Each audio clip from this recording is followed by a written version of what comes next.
देख सकते हैं फ्रेंड, मैं एक VRV का कमीशनिंग के लिए आया था। ये इसका मॉडल नंबर है।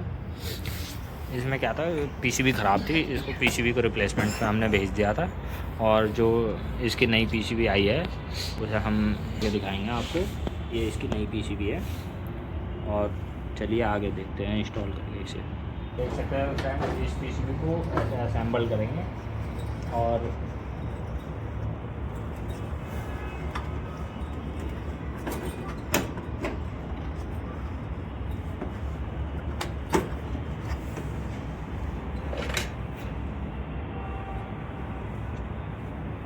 देख सकते हैं हम इसको PCB तो हमने लगा दिया है, बाकी इसका कनेक्शन वगैरह अभी बाकी है। जिसमें हमारी सीरीज़ है, S सीरीज़ है, 4 HP का आउटडोर है। और इसमें ये एक बड़ी PCB दे दिया है। सेकंड PCB इसका ये ओवर वोल्टेज PCB दे दिया है। थर्ड ये छोटी सी PCB है, ये कंट्रोलिंग के लिए है, बस यहाँ से टेस्ट वगैरह कमांड देने के लिए होता है। इंडोर चेक, ये इंडोर से ही चेक होता है इसका। और ये VRV 3 की तरह ही कमांड करता है। हमारा पावर सप्लाई है, यहाँ से लाइन और न्यूट्रल ये दोनों उठ के डायरेक्ट जाता है ओवर वोल्टेज PCB में। और ओवर वोल्टेज PCB से ये निकल के सीधा ये मेन कंट्रोल भी बोल सकते हैं, इन्वर्टर भी बोल सकते हैं, डायरेक्ट इस बड़ी PCB में जाता है इसके। जिसमें जो हमारे मेन ये बड़ी वाली PCB से आ रहा है, इससे हम ये ओवर वोल्टेज के लिए सप्लाई आता है, यहीं से बाईपास करता है, ओवर वोल्टेज के लिए सप्लाई जाता है मेन PCB में और इसे हम कनेक्ट करते हैं।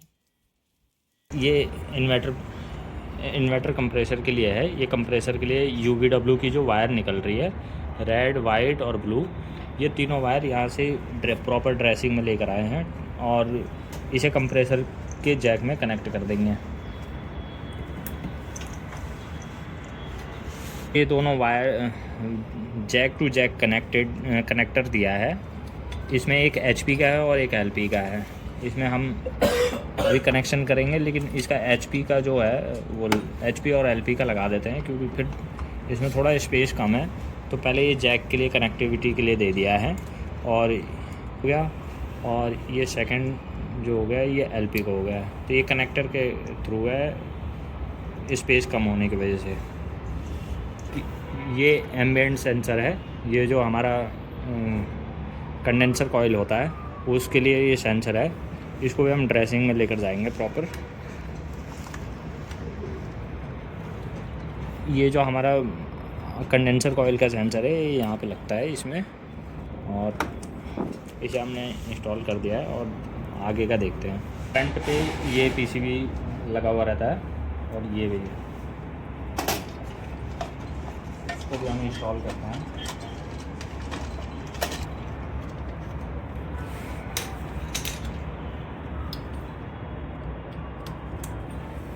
ये दोनों भी लग गया, हमारे मेन कंट्रोल PCB से ही आता है। और इसके बाद का भी करते हैं फ्रेंड।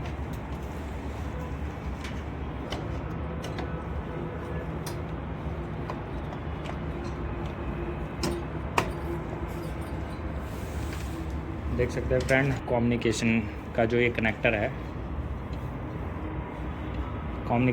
कनेक्टर है, उसका ये जैक हो गया। ये हमारे मेन कंट्रोल PCB में ही जाएगा।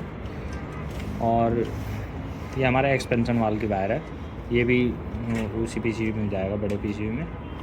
और ये कुछ सेंसर हैं इसमें, जिसमें लिक्विड, सक्शन, कई टाइप के सेंसर होते हैं, वो लगे हुए हैं। तो चलिए हम दोस्तों इसको लगाते हैं। ये सेंसर का जैक है, हम इसे यहाँ लगेगा। ये ब्लू कलर के जैक में दे रखा है। और इसके हमें जब ये कनेक्शन हो जाएगा तो उसके बाद हमें इसे वो करना पड़ेगा।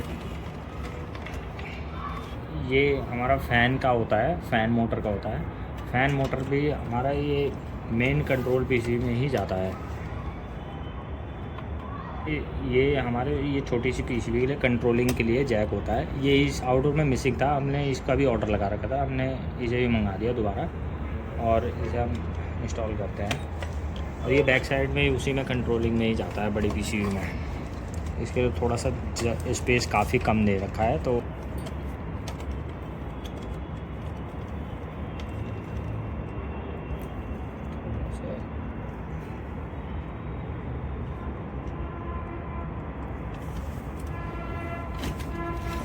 उसके बाद हम मेन जिसमें हमारा आउटडोर के लिए सिंगल फेस की सप्लाई दिया जाता है उसको भी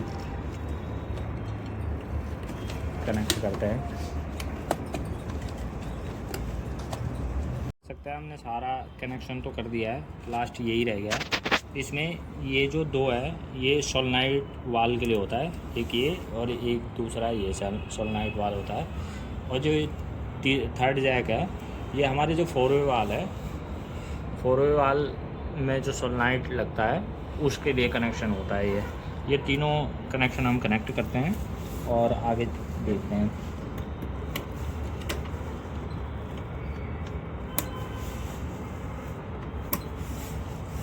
ये तीनों हमने कनेक्शन कर दिया है। लास्ट रह गया हमारा HP स्विच का। जो ये HP स्विच है, HP स्विच का कनेक्शन लास्ट रह गया हमारा, वो उसे भी करते हैं। ये HP स्विच का जब यहाँ पर लगता है, ये हमने सारा कनेक्शन कर दिया है। हमारा सारा कनेक्शन हो चुका है, कम्युनिकेशन भी हमने अटैच कर दिया है। रह गया सिर्फ इसको पावर सप्लाई आर्मेंट की तार डालना, जिसमें थिम्बलिंग करके प्रॉपर हम आर्मेंट की तार लगाते हैं इसमें। और इसका जो MCB बॉक्स है, MCB बॉक्स में भी कनेक्शन करेंगे और इसमें 25 एम्पियर का MCB भी लगेगा, उसको लगा के दिखाते हैं आपको।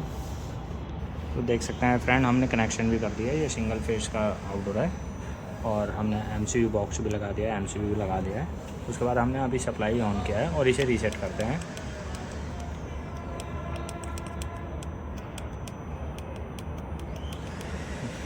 इसका जो H2P है वो होल्ड हो गया है। अभी हम इसे नॉर्मल होने का वेट करते हैं।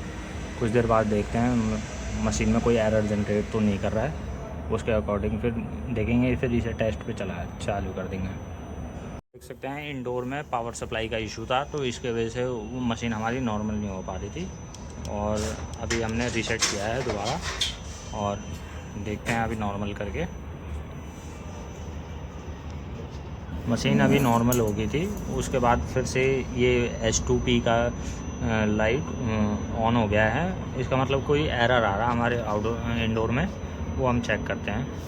इसमें हमने चेक किया तो U3 का एरर जनरेट कर रहा है हमारा जो आउटडोर है, वो उसके लिए टेस्ट पे चलाना पड़ेगा। तो हमने अभी एरर इंडोर पे चेक कर लिया है, U3 का है, वो टेस्ट है, नॉर्मल है। हम अभी यहाँ से टेस्ट पर डाल देंगे आउटडोर को और चेक करेंगे दोबारा की।